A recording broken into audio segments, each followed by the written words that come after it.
Kuyinto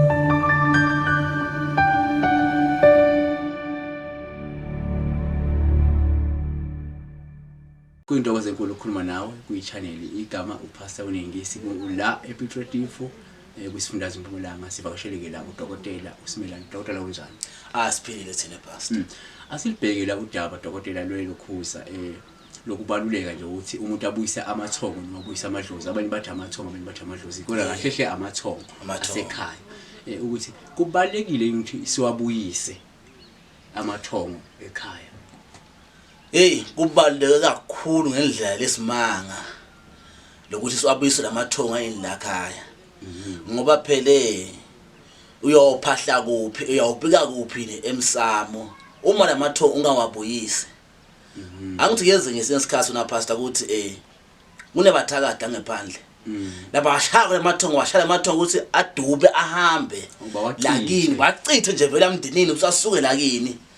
Manje ke umcoka kakhulu ukuthi uhambe uwabheke uwabuke. Ube nemandla ukuthi uwabuyise lapha enekhaya niyofika la ngubani uma sengekho emathongo. Ngoba wonke umuntu unedlozi lakhe. Uma sibashaya ledlozi ke ngubani usakakuvikile ini wena. Ngofuna kuvikele kuphela engozini, ebhamini, uhambe ebusuku, uhambe emini, ufuna thonga lakho hlezi linawe. Ufithi ngamanye amazwi umuntu obethi nje ethi hayi asange siwabuyisa amathongo lakhaya noma mhlawumbe angithi lelo yokubuyisa ekhaya yakhe mhlawumbe makushona umuntu niyani imlandi nibuyise ekhaya azoba yithongo.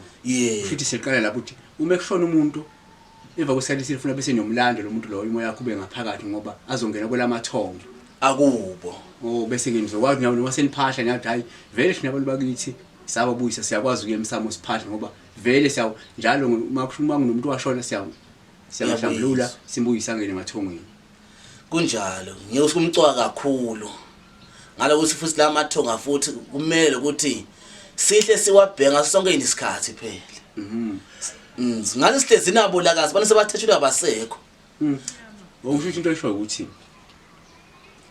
nje isikhathi nesikhathi kubalekile ukuthi umuntu aphinde ayohlola ukuthi ngabe isimo samathonga kubo sime kanjani. Kunjalo so lathi mawufithi mhlawumbe ithongo sebaliqhelisile noma sebaligudluzile akwazi ukuthi enze njani ambuyise mawufithi mhlawumbe bese bangcolisile bageza. Yebo ngoba phela kuyenzeka ukuthi masabuya vese uyabuyisa vese sabuya sangcolile noma sabuya nebubi siyabuya nebungozi lobukhona ngoba uyathengisa phela usabuya sakabi sefuna ukuthi yabuya wageza siyabuyisa ekhaya ingangena. Lokunye kuthandako na Pastor ngikhaza ukuthi ngikubukile mina ukuthi mabuyisa lamathonga bese sawuyenza lokuthi angathebuleki manje. Sahlahla lakha angasathebuleki lamathonga lakha manje. Okusho ukuthi ngamanye amazwi into eveza yona Dr. ukuthi ithonga uyakwathi ukubuyisa ile balithebule futhi uqede ukubuyisa noma uthi uyalanda ulanda ithonga elingcolile. So kubaleka ukuthi mawulanda thola qala bakuhlolele bese liyaqinwa ulibuyise. 2 uthi wena uma selibuyisiwe ke selihlanjululiwe labuyiswa bese yaqinisa ke manje. Kwenziwa kanjani ke lokho ukuthi manje bese liyaqiniseka ukuthi lingasathebuleki? Hayi siyakwenza Pastor. Siyakwenza nje basobuyisile ukuthi cha ubuyizongicinisela ke manje emathongane ami ukuthi manje angasathebuleki ke manje sala abuhlala ilapha enekhaya sikwazi ukuthi masiphahla lapha emsamo siphahla bona. Usho ngawucela simo semsebenzi phela ethongeni lakho mawuphahla kulo umsebenzi uwuthole. Usho ngabe khona into ezoyisebenzisako ucela la kulamathonga eniphele edlozini lakho ngoba kuyenzeka phasi uyilanze isimo seyintelezi afike lamathonga angayimukele intelezi ngoba awatshele wena ukuthi naku njene bonke osebodlamini naku njena ngibuya ngabani bani manje ngiphesela intelezi ayile kanjena ke manje ukuthi ngicela ingisize le ntelezi manje ngicela bese seniyayibusisa ke balapha ekhaba kazibani bayajabula sebayayibusisa ke bonanga. Ucela ukuphela. So ngamanye amazwi eveza ukuthi kahle hle yonke into umuntu ayenzayo ufuna aqale ethongweni. Umelaphi aqala beke ukuthi hayi ngizoya kumuntu oso. Mase buya athi hayi sengibuya khona kunazi izinto lezi engibuya nazo ngicela niyibusise ukuthi zisebenze ukuze noma thwabe lingayifule izinto salizamukela.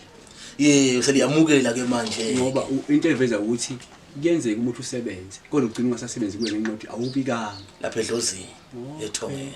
Izulu enganza kwethu uma ulanda umuthi baningi abantu abawulanda umuthi ubuye ungasebenzi vele athi mina umuthi awungisebenzeli ngiyakhumbula nje nami kwavela ukuthi omunye esho ukuthi umuthi awusebenzi wavela ukuthi ukuthi wena umuthi ufuna uwuphahlele kuqala anti uzosebenzisa ucele kulabantu bakini ngoba uma ungakawuceleli abawumukeli kanti bona uyasebenza kaze uyasebenza bese ugcina kungasasebenzi bese umsa usebenza bese uthi mina umuthi awusebenzi ayokusebenzela mina kanti awubiki wena ucelele so injalo kwenza ukuthi into ayiveza la udokotela into yokuqala ukuthi kubaleke ukuthi ithongo nilibuyise ekhaya noma umuntu makashonile nimbuyise ekhaya azoba ithongo elihle likwazi ukuphahla kahle nazo phela nababuyisa.